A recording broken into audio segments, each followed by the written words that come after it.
पांचों पांडव अपने आप में अनोखे थे। युधिष्ठिर धर्म के ज्ञाता थे, भीम शक्ति के स्वामी, अर्जुन सर्वश्रेष्ठ धनुर्धर, तो नकुल घोड़ों का विशेषज्ञ। लेकिन सारे भाइयों में सबसे अलग था सबसे छोटा सहदेव, जिसमें भूत, भविष्य और वर्तमान में झांक लेने की अद्भुत कला थी। महाभारत के युद्ध में क्या होगा, किसे कैसे मृत्यु मिलेगी, ये सब सहदेव पहले से ही जानता था। पर वो त्रिकालदर्शी बना कैसे?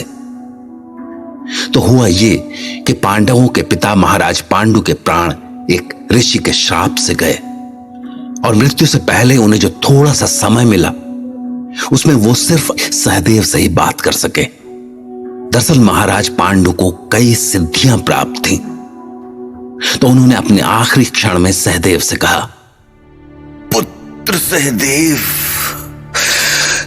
जीते जी मुझे कभी इतना समय ही नहीं मिला कि मैं तुम्हें अपनी सिद्धियां दे पाता। परंतु पुत्र, मैंने अनुभव किया है कि तुम्हें वो विशेष योग्यता है जिससे तुम मेरी सिद्धियां ले सकते हो। किंतु पिताजी, आपकी सिद्धियां मुझे कैसे मिल सकती हैं? मिल सकता है पुत्र।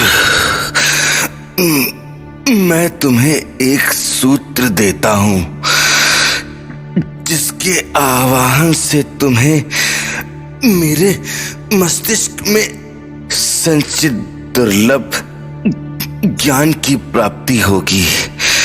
तो अब अपना ध्यान एकाग्र करो। और फिर पांडु ने सहदेव को कुछ ऐसे सूत्र दिए जिसने उसका जीवन बदल दिया। बड़े होकर उसने गुरु द्रोणाचार्य से धर्म, शास्त्र और चिकित्सा के साथ ज्योतिष का भी ज्ञान लिया। ज्योतिष के साथ पिता के सूत्रों का प्रयोग करके उसने तीनों कालों में देखने की सिद्धि पाई। लेकिन उसकी इस सिद्धि पर ग्रहण तब लग गया जब उसके बारे में श्री कृष्ण को पता चला।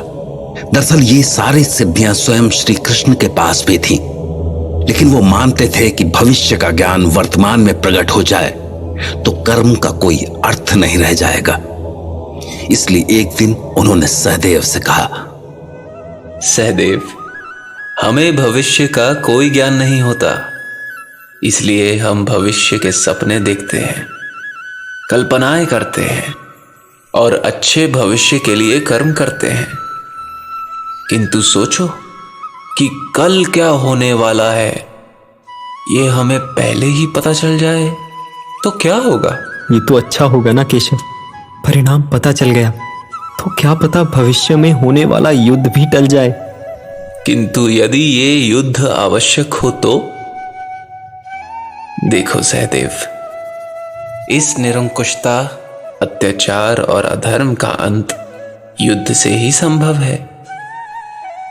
यदि सब ऐसे ही चलता रहा तो एक दिन अधर्म इतना बड़ा हो जाएगा कि उसके भार से ये धरती ही समाप्त हो जाएगी। मैं यहाँ बैठे बैठे तीनों काल देख सकता हूँ केशव, फिर भी मैंने अभी तक किसी से कुछ नहीं कहा कि कल क्या होगा, इस युद्ध में कौन विजयी होगा और कौन। तो अब आप ही मुझे दिशा दिखाएं कि मुझे क्या करना है। तुम्हें न भविष्य देखना है न किसी को बताना है। जैसी आपकी आज्ञा केशव। और स्मरण रहे कि यदि तुमने कभी भूल से भी ऐसा कर दिया तो उसी क्षण तुम्हारी मृत्यु हो जाएगी। तो उस दिन के बाद सहदेव ने न कभी भविष्य में झांकने की कोशिश की और न किसी को कुछ बताने की। इसलिए नहीं कि उसे अपनी मृत्यु का भय था, बल्कि इसलिए कि वो इस सृष्टि का विज्ञान समझ चुका था। जय महाभारत।